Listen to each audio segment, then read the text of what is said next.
సుంకరి బయట జీవితానికి సమాజం దృష్టిలో వాడు తేడా, కఠినంగా డబ్బులు వసూలు చేస్తాడు, దుర్మార్గుడు అనేటువంటి భావన ప్రజలకు ఉంటుంది. నేను చెప్తున్నా, రేపటి రోజున అందరి జాతకాలు తిరగబడే పరిస్థితి వచ్చింది. ఈరోజు పైకి పెద్ద మనుషులాగా, గొప్ప భక్తులాగా, గొప్ప వ్యక్తులాగా, ఆత్మీయులాగా కనపడుతున్న వాళ్ళ బతుకులన్నీ రేపు బట్టబయలయ్యేటువంటి రోజు ఒక రోజు ఉంది. స్తోత్రం.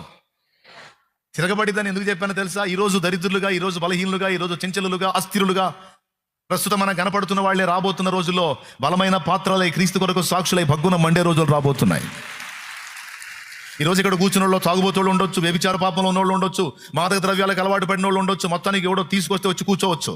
ఈ రోజు అతడు బలహీనుడే అయి ఉండొచ్చు, కానీ ఈరోజు ఈ సుంకరే, ఈ పాపే, ఈ వేస్తే రేపు మనం ఊహించినంత ఆత్మీయ మెట్టులోనికి వెళ్ళిపోయి మనకే సమాధానం చెప్పే స్థాయికి వెళ్ళొచ్చు. అలాంటి కదలికని దేవుడు వారి జీవితాల్లో తీసుకొని రావచ్చు. మనం ఎప్పటికీ మారరు అనుకున్న వాళ్ళ బ్రతుకులు ఆశ్చర్య రీతిలో మారిపోవచ్చు.